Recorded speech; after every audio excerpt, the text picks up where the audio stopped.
Bien, entonces continuamos con este curso de teoría de grupos parafísicos.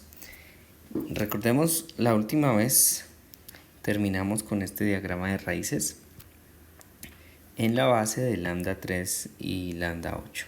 Recuerden que también teníamos otro en la base de H1 y H2, pero eso no era tan simétrico, ¿no? Aquí tenemos un hexágono perfecto y esto simboliza pues algo muy útil en la teoría de grupos, y vamos a ver cómo es este análisis, además del que ya tenemos de antes. Cuando yo escojo una línea simétrica, es decir, que me divida en 3 y 3 sin cruzar ninguna de las raíces, por ejemplo aquí podría tener esta otra, ¿vale? 3, 3, o la que sea que se me ocurra, ¿no? También puede ser esta, ¿vale? Tengo 3 y 3, cualquiera de esas. Hay un número infinito de líneas que podemos escoger, pero yo voy a escoger esta debido a la notación que ya estoy usando. Lo que sea que esté por encima lo voy a llamar las raíces positivas, y lo que sea que esté por debajo las voy a llamar las raíces negativas, ¿vale? Y pues nos vamos a enfocar en las raíces positivas. Fíjense que esto tiene unas características interesantes. ¿Por qué? Porque estas están conectadas entre sí a partir del corchete, ¿no? el conmutador.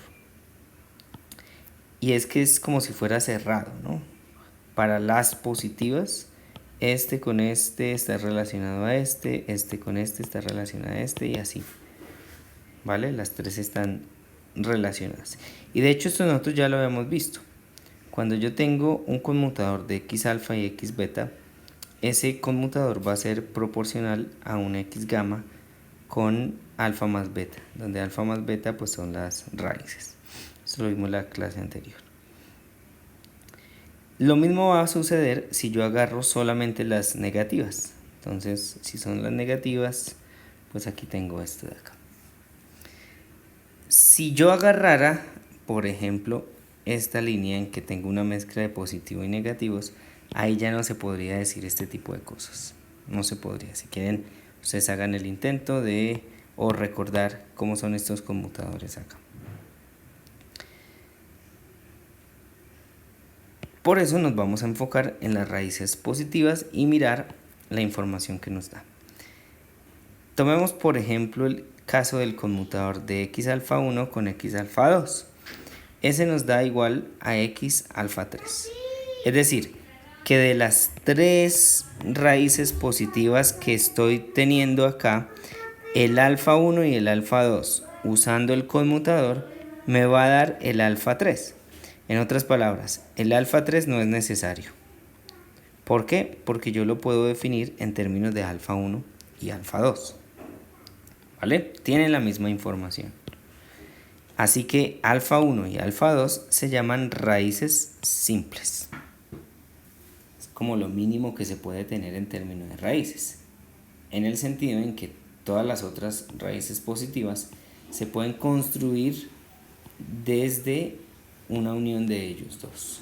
En este caso, alfa 3 se puede construir a partir de alfa 1 y de alfa 2. Y es que en general el número de raíces simples es igual a la dimensión del subálgebra de Cartan. Acuérdense que aquí nuestro subálgebra de Cartan es H1 y H2, o lambda 3 y lambda 8, ¿no? Cualquiera de las dos. De hecho aquí escogemos es lambda 3 y lambda 8. Entonces para nuestro caso SU3, este número son 2. Entonces nuestro número de raíces simples me está dando información de la dimensión del subálgebra de Cartan. Interesante. Ahora analicemos. Si yo ya tengo las raíces, recuerden que esas raíces caracterizan la representación adjunta, yo me puedo preguntar cuál es el estado que se aniquila por la de esas raíces simples. Y a ese estado que yo encuentre yo lo voy a llamar el estado mayor. En este caso, el estado es x alfa 3. Y es que, recuerden, ¿no? Si yo hago el conmutador de alfa 1 con alfa 3 voy a obtener algo que está por acá, que es por fuera. Lo mismo alfa 3 con alfa 2 me da un punto por acá y ese está por fuera del diagrama, entonces ese conmutador va a ser 0. Y por tanto, yo digo que simplemente es el estado más alto. Esa es la definición que teníamos. Acuérdense que en ese U2 nosotros definíamos el EK, entonces, o el omega creo que era, y si yo le aplicaba una vez, lo aniquilaba. Entonces la definición del estado máximo es aquel que cuando yo le aplique un operador escalera hacia arriba, pues se vaya a 0, se aniquila. En este caso, en términos de estas raíces y de sus x, pues aquí es el x de alfa 3, el asociado a la raíz alfa 3. ¿Vale? Bien. Eso es importante porque ese lo vamos a utilizar para construir las representaciones de SU3, así que tengan esto en mente. Ahora miremos a la representación fundamental de SU3 y sus autovalores. Bien, la fundamental. Esto es la adjunta, aquí estamos con la adjunta, y ahora yo quiero ir a la fundamental. Tengo dos formas de ir a la fundamental, con los H's, H1 y H2, o con la otra base que podíamos escoger que era H1 y lambda 8. Recuerden que H1 es lambda 3, ¿no? Y H2 está relacionado con lambda 8 y con H1, o viceversa, ¿no? H2 está relacionado con lambda 3 y con lambda 8, lo que es lo mismo que decir que lambda 8 está relacionado con H1 y H2. Entonces miremosla en términos del H. El H1 y el H2 yo los puedo escoger así, de este modo diagonal, y son matrices 3×3 y actúan en un vector de 3 componentes. Entonces fíjense que yo tengo 3 autoestados, el 1, 0, 0, el 0, 1, 0 y el 0, 0, 1. Eso es porque como es diagonal es fácil ver esto. Entonces yo puedo mirar los autovalores en las dos bases. El H1, pues recuerden cómo es el autovalor, ¿no? Es simplemente pegarle acá y mirar qué me queda. En este caso me queda un 1, entonces el autovalor asociado a H1 es 1. Y si pego esta acá, pues me queda este mismo, pero con un 0, ¿no? Porque como está en el primer índice se va para 0. Y así lo mismo, esta con esta me da menos 1 y 1. Luego esta con esta y esta con esta me dan 0 y menos 1. ¿Vale? Con H1 y lambda 8 puedo hacer algo similar. Entonces es cuestión de tomar lambda 8 en su forma de representación matricial, que me va a dar la diagonal con este, pero igual como está en términos de H2 y H1 yo lo podría sacar acá, ¿no? Pongámoslo a prueba. Si yo quiero, bueno, el H1 actuando todo es lo mismo, ¿no? Por eso estos números son iguales. Lo que cambia es el lambda 8. El lambda 8 va a ser 2 veces H2 más H1 y la raíz de 3. Entonces 2 veces H2 sería 2, perdón, aquí en este. 2 veces H2 sería 0 más el valor de H1 que es 1 sobre raíz de 3 me da este. Y en este caso 2 veces H2 que sería 2 más menos 1 me da 1 sobre raíz de 3. Y acá 2 veces H2 sería menos 2 más 0 me da menos 2 sobre raíz de 3. Ahí está. Entonces es fácil de ver.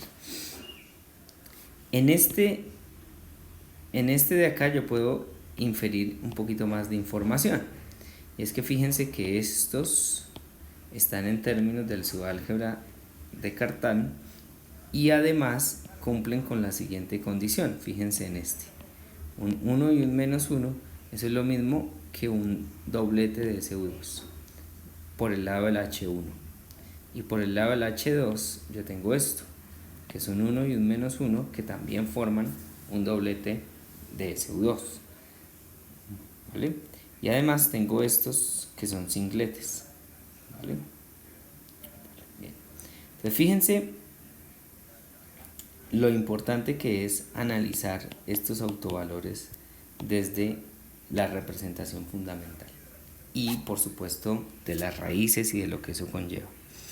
A estos números, que son vectores asociados a los autovalores de H1 y H2 o de H1 y lambda 8, tienen un nombre especial.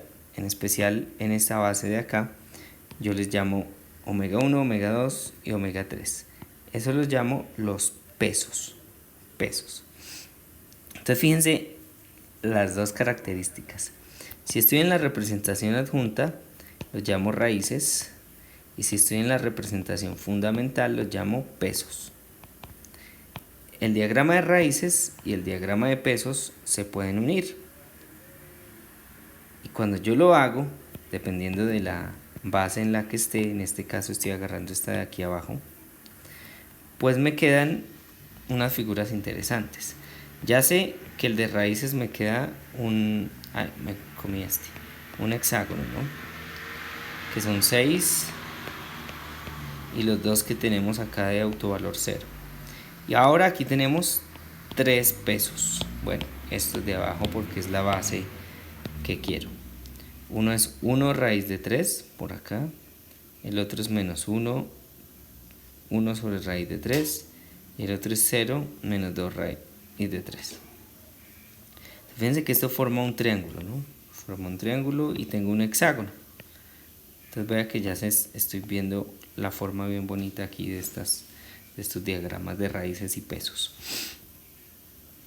Otra cosa quizás antes de avanzar es notar que si estos son vectores, la magnitud siempre es 4/3, ¿vale? Siempre es 4/3.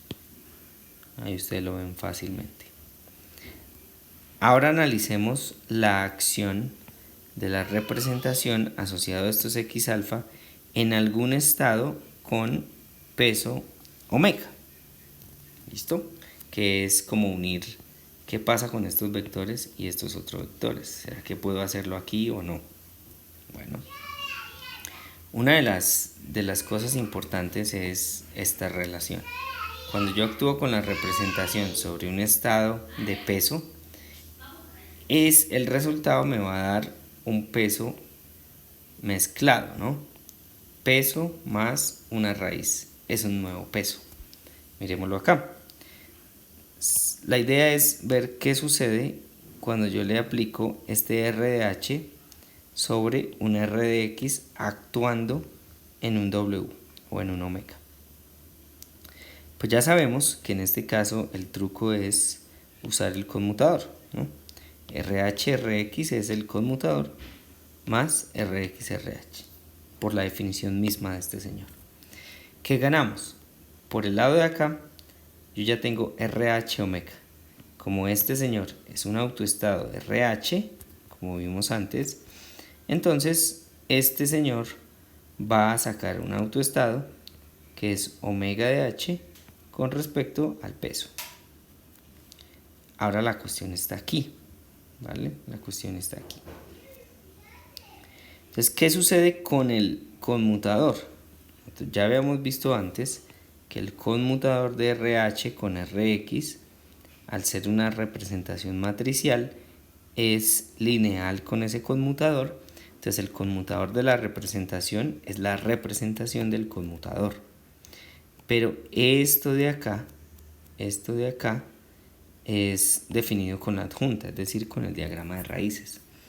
Y esto ya lo vimos antes, que simplemente va a ser alfa de H por X alfa. ¿Vale? ¿Por qué? Porque las representaciones y este conmutador me mantiene el álgebra del grupo.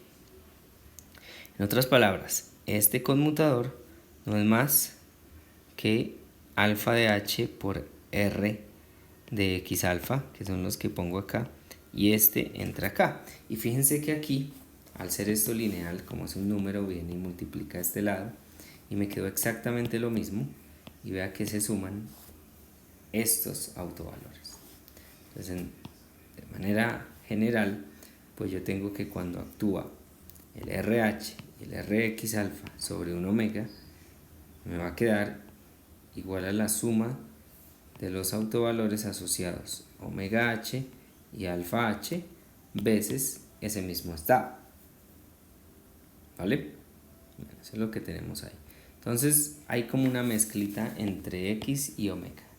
Alfas y omegas. ¿Qué pasa si yo cojo la representación compleja? Esta es la representación fundamental. ¿Vale?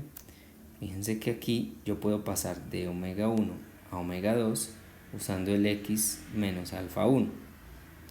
Y de aquí a acá puedo pasar usando el X menos alfa 2. De aquí a acá puedo usar el alfa 3. ¿Vale? Y así puedo ir mezclando las cositas. Ahora hablemos de la representación compleja conjugada. Sabemos que si yo tengo el Rx, su complejo conjugado está definido como menos R barra de X. Entonces, cuando X vale H, este señor va a ser menos R barra, menos R, sí, R barra de H. Ahí estaba bien. Pero lo que sucede es que esta representación de H es real. Véanlas acá. Estas son las representaciones de H. Son reales, las escogimos reales. Por tanto, el complejo es igual a este número de acá, que es real. ¿Vale? Así que cuando yo hable del complejo conjugado, la representación compleja conjugada, el RH va a ir simplemente a menos RH. Es decir, si yo tengo el omega, el complejo va a ser menos omega. Eso es como lo que estamos viendo acá. A diferencia de SU2, en SU2 eran autoconjugados, ¿no? La conjugada menos la conjugada era la misma original. Aquí es la conjugada es menos la original. Eso es como la diferencia entre SU2 y SU3. Y eso hace entonces que yo tenga este dibujo. Si tengo omega 1, el complejo va a ser omega 1 barra, que es menos omega 1. Si tengo omega 3, el otro va a ser menos omega 3, pero lo llamo omega 3 barra. Y el omega 2 pues va a ser el omega 2 va a menos omega 2, que es el omega 2 conjugado, complejo conjugado. ¿Listo? Y así termino esta interpretación geométrica de estas raíces y de estos pesos. Fíjense que estoy usando en la misma base, lambda 3, lambda 8, estoy usando unas representaciones adjuntas, una representación fundamental y una representación compleja. Entonces, todas las representaciones que nosotros llamamos, es que no quiero usar la palabra fundamental, sino básicas, más bien las básicas están en el mismo diagrama de raíces: la fundamental, la compleja y la adjunta. Entonces miremos cómo poner en práctica este tipo de cosas, o cómo reunimos aquí un resumencito. La representación de SU3 es tridimensional. ¿Por qué? Pues porque tiene tres pesos: omega 1, omega 2 y omega 3. La representación compleja conjugada también es tridimensional y no es la misma que la fundamental, porque tengo omega 1 barra, omega 2 y omega 3. Son diferentes. En el caso de SU2, la representación fundamental era la misma que la compleja conjugada. En este caso, no. 3 va a ser diferente a 3 barra. Esa es la diferencia entre SU2 y SU3. Y la representación adjunta es de 8 dimensiones, que es en la base de Hellman, ¿no? Ahí tenemos de lambda 1 hasta lambda 8. Y vemos que lambda 3 y lambda 8 son diagonales. Por eso no tienen asociado un alfa, o bueno, su alfa es 0. Para todo lo demás son diferentes de 0. Entonces tengo 6 y los dos de acá, eso hacen 8 dimensiones. Algo que quizás se me olvidó mencionar aquí es la relación que hay entre el análisis que hacíamos en SU2 y en SU3. En SU2, las representaciones altas, diferentes a las básicas, que llamamos representación J, ¿vale? Ese J estaba relacionado a los estados en términos de 2J. Es decir, que acá estos que están aquí, ¿vale?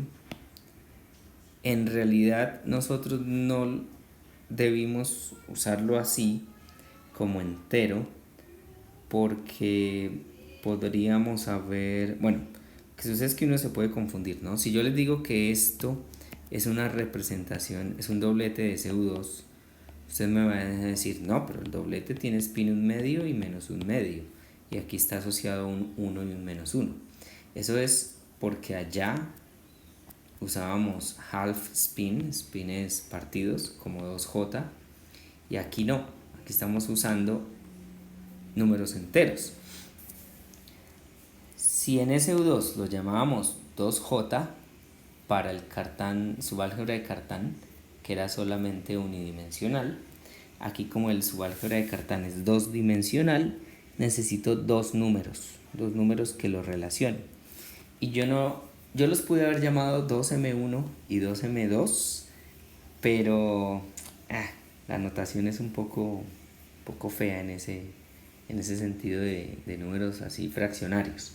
Entonces mejor se llaman M1 y M2, y uno recuerda que si quiere hacer la analogía para ponerlo en términos de un SU2, pues simplemente es dividir entre 2 y ahí ya uno lo ve. Okay.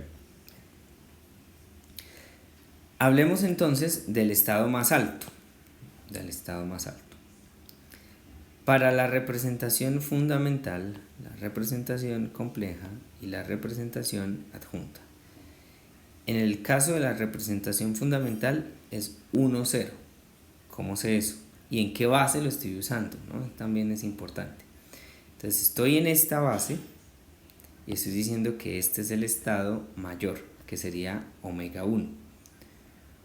¿Cómo se ve eso? Pues bueno, fíjense que si yo le aplico el operador de escalera positivo x alfa 1, me lo saca por acá y ese está por fuera. Entonces esa es la definición de algo de un estado mayor. A diferencia de omega 2, ¿no? Si le pongo el alfa 1 me da este, ¿vale? Y para ir de omega 3 a omega 2 voy con el x alfa 2 y aquí sería el x alfa 3. Esos son todos con las raíces positivas, que me implica que el estado de mayor el estado mayor es omega 1 porque es aniquilado por el x alfa 1 y el x alfa 2. ¿Vale? Bien, ese es acá, eso es lo que tenemos. Es aniquilado por x alfa 1 y x alfa 2, 0. Si es la representación compleja, va a ser el 0, 1. 0, 1, que sería el negativo, a ver, miremoslo, ¿no? El 0, 1 sería el negativo de omega 3, o sea, sería este de acá. ¿Vale? Si le aplico este, está por fuera. Si le aplico este, también está por fuera. Eso es lo que estamos viendo aquí. Para el caso de la representación adjunta, el estado será 1,1, que es el mismo alfa 3. Aquí está. Eso ya lo habíamos visto, ¿no? Si es alfa 3 y yo le pongo alfa 1, me queda por acá por fuera. Si es alfa 3 y le pongo alfa 2, me queda también por fuera. ¿Vale? Eso lo hace que sea el estado mayor. Una vez tengo esto comprendido, yo ya puedo mirar cómo son las representaciones. Recuerden, esta aplicación de las representaciones de los operadores escalera, pensando en términos de SU2, es lo que nos lleva a encontrar las representaciones más altas. Y es que acuérdense que en SU2 lo que hacíamos era agarramos J y empezábamos a bajarlo, ¿no? Con el operador menos. ¿vale? Aquí queremos hacer lo mismo, solo que tenemos dos. Tenemos el x menos alfa 1 y el x menos alfa 2. Esos son no los de subir, sino los de bajar.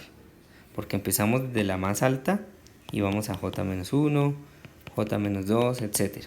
Aquí vamos a querer hacer lo mismo, solo que ya no pensamos en j sino en m's. Y como un ejemplo vamos a hacer el 2,0. ¿Qué es el estado 2,0 de SU3? Pues el 2 me representa un spin 1. Acuérdense, una cosa es tener 2j y otra cosa es tener m. Entonces en 2j y en m la relación es un 2. Entonces para extraer el j yo tengo que ponerlo como 2 veces, yo tengo que poner m como un 2 veces el j. Entonces como es m igual a 2, el j vale 1, por eso es spin 1. Por un lado con h1 y por el otro lado es de spin 0 con h2. Entonces vamos a usar el operador escalera negativo, estos dos, y vamos a mirar qué sucede ahí. Aquí tengo este dibujo. Entonces empezamos acá, 2,0. Es spin 1 en el primer SU2, por tanto es un triplete. Yo espero tener 3 estados. Spin 1, spin 0 y spin menos 1. ¿Cómo llego? Pues como es en el primer SU2, está relacionado con H1, es decir, con menos alfa 1. Entonces si yo lo bajo una vez, me queda 0,1. Si lo bajo otra vez, bueno, se me olvidó eso, ¿no? ¿Cómo funciona la situación? Recuerden que este alfa 1 está definido de esta manera, ¿no? El alfa 1 es 2,1, 2, menos 1. Pero aquí no la tengo en la base H1 y H2. En la otra base, ¿se acuerdan que era como más feo? No era ¿qué? Un hexágono regular, un hexágono perfecto. En la de H tiene otra forma, que son estos. Entonces me voy a adelantar. Entonces en la base de H así se veía el alfa 1, el alfa 2 y el alfa 3. ¿Vale? Esto es 1, 1, el alfa 3, esto es 2, menos 1 y este es 1,2. Y eso es lo que estoy poniendo acá. ¿Vale? Entonces, ¿qué significa aplicarle el x menos alfa 1 a este 2,0? Pues me voy acá y como es menos, pues lo resto, ¿no? 2 menos 2 me da 0. 0 menos 1 me da 1. Como sé que es un triplete, yo lo puedo actuar otra vez. 0 menos 2 me da menos 2 y 1 menos 1 me da 2. Y aquí, por el lado izquierdo, ya completé el triplete. Spin 1, spin 0 y spin menos 1. Sin embargo, en este que está acá, al tener 0 aquí, esto es un singlete, y este tiene spin 1/2 en el segundo índice. Entonces, si es spin 1/2, eso es un doblete. ¿En cuál índice? En el segundo. Entonces, ¿cuál le voy a aplicar? El x menos alfa 2. Entonces vengo y hago 0 menos 1 es 1. 1 menos 2 es menos 1. Y entonces fíjense que ahí tengo. En el segundo índice es el doblete que quería. Pero ahí eso me surge otra cosa. Porque aquí al aparecer un 1 ya tengo un spin 1/2, pero en el primer índice. Y ese también es un doblete. Como es en el primer índice, uso alfa 1. 1 menos 2, menos 1. Y menos 1 menos 1 es 0. Y ahí ya completo el doblete. Sin embargo, acá, en el segundo índice, tengo un spin 1 para alfa 2. Entonces, como ya tengo me falta, para completar el triplete, me falta este. Y fíjense que a este valor yo puedo llegar por encima o por la izquierda. verifiquemos, ¿no? Que este es el que no hemos verificado. Menos 2 menos menos 1 me da menos 1 y 2 menos 2 me da 0. Si lo aplico otra vez me queda menos 1 menos menos 1 es 0 y 0 menos 2 me da menos 2. Y así se completa este otro triplete, ¿no? Spin 1, spin 0 y spin menos 1. Y de aquí ya no puedo hacer nada, porque este es el estado más bajo. Si le aplico x menos alfa 1 y x menos alfa 2, pues se van a aniquilar. Recuerden que el estado más alto y el más bajo se relacionan de la misma forma. El estado más alto implica que si le pongo el operador escalera para subir, se aniquila, y el estado más bajo es lo mismo, pero con el operador escalera para bajar. En total cuento 1, 2, 3, 4, 5 y 6.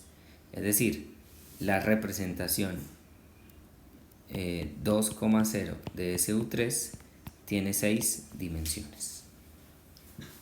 Ese es como se utiliza este tipo de información sobre las raíces.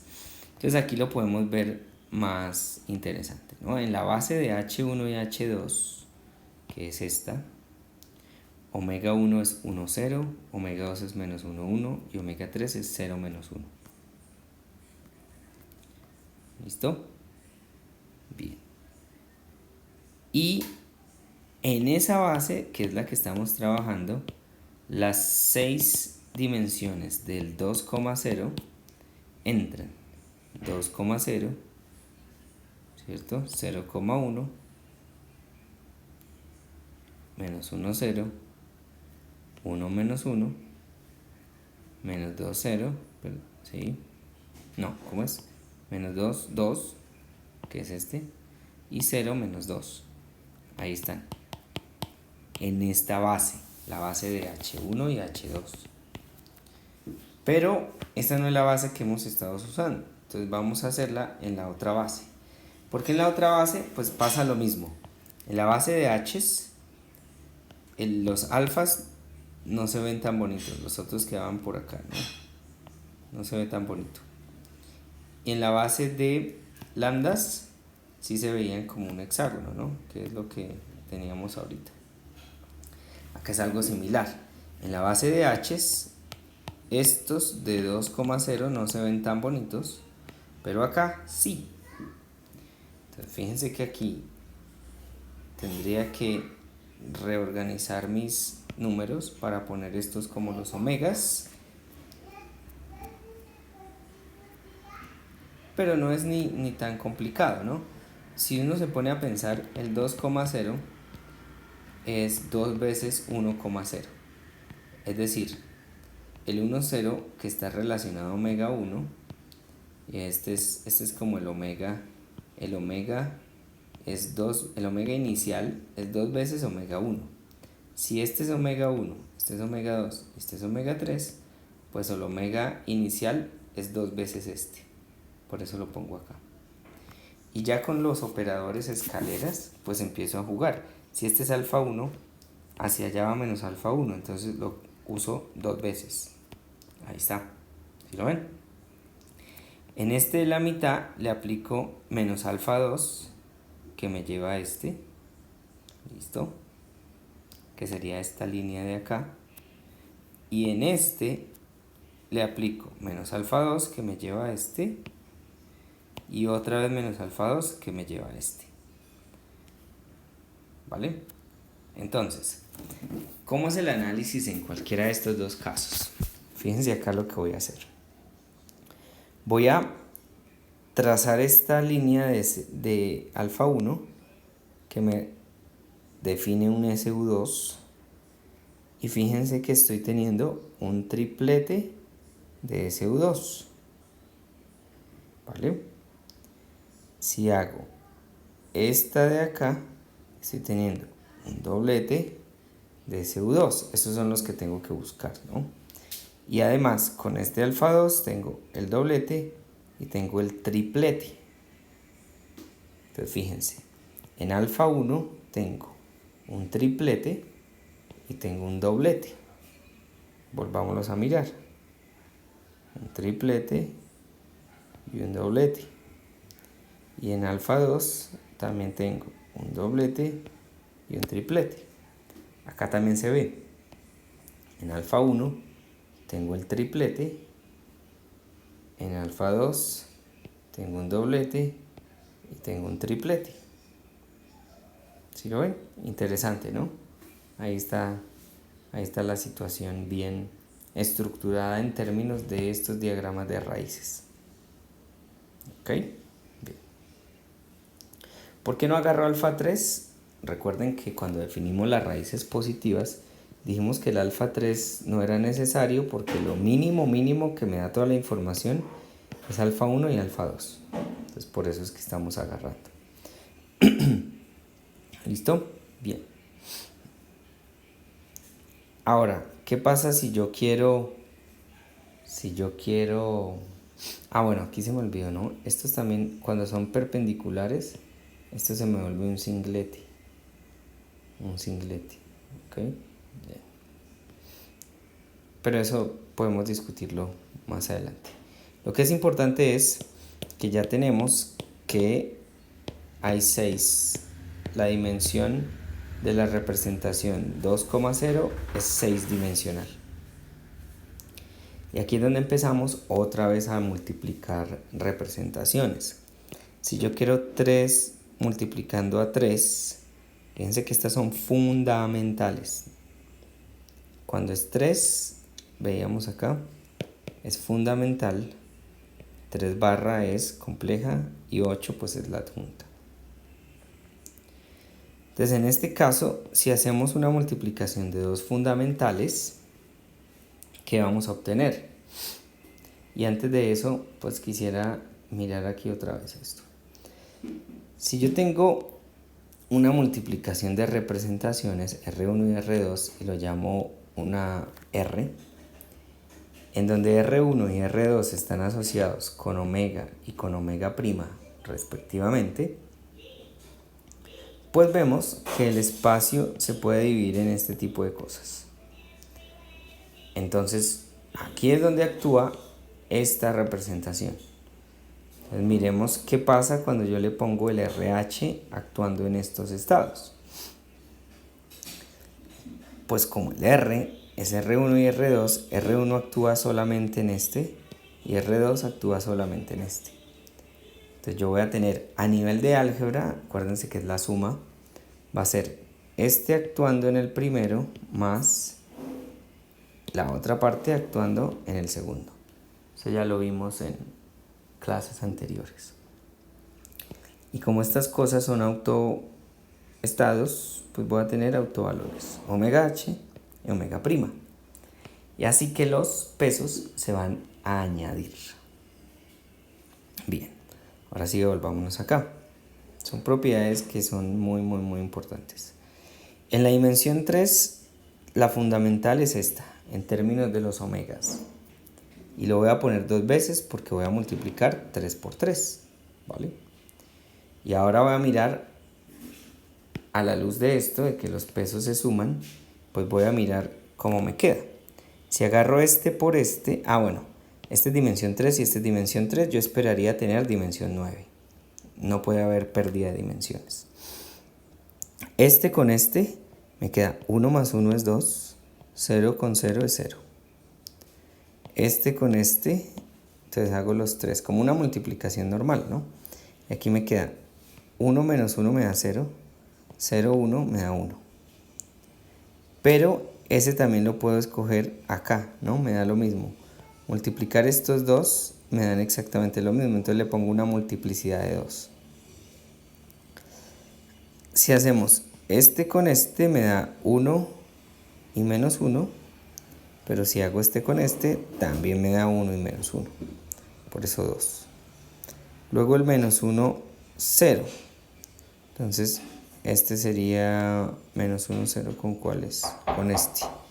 Y estos dos también, multiplicidad 2. Luego tengo estos dos que me dan menos 2, 2, ese sí solo hay 1. Y luego tengo estos dos que me da 0 menos 2, también solo hay 1. Y de la misma forma que hacíamos antes es empezar a agarrar el máximo y luego ir bajando. Si agarro 1, 1, 1, 1, 1, 1, sería esto. ¿Cuántos hay? 6, dimensión 6. ¿Y cuáles me quedaron? Los de acá, estos 3. Esta es dimensión 3. Pero si miro los valores, eso equivale al menos de este. ¿Sí ven? 0, 1 es menos este de abajo. 1 menos 1 es el menos este. Y menos 1, 0 es menos este. ¿A qué equivale eso? Al 3 barra. Es decir, lo que hemos visto es que al multiplicar dos fundamentales de ese U3, voy a obtener uno de dimensión 6, una representación de dimensión 6 y una representación de dimensión 3 barra. ¿Vale? Entonces esta es la representación 2, 0, que fue la que acabamos de hacer ahorita. Esta es la representación compleja y estas son fundamentales. Y así es que se maneja, ¿no? Así es que se maneja. ¿Qué es importante? Quizás como resumen, saber en cuál base estamos, si estamos en H1, H2 o en lambda 3, lambda 8, dependiendo de lo que ya hemos escogido. La más fácil de trabajar es H, las H's, porque pues no tienen nada de raíces ni nada de esas cosas, ¿no? Fíjense acá, esta es la H y esta es la de lambdas. Pues aquí podría haber hecho exactamente el mismo análisis, pero llevándome esas raíces, y ahí quizás nos hubiésemos incluso perdido. La tarea es que ustedes prueben esto. El 3 con 3 barra para que nos dé la parte de los mesones. ¿Listo, muchachos? Un abrazo.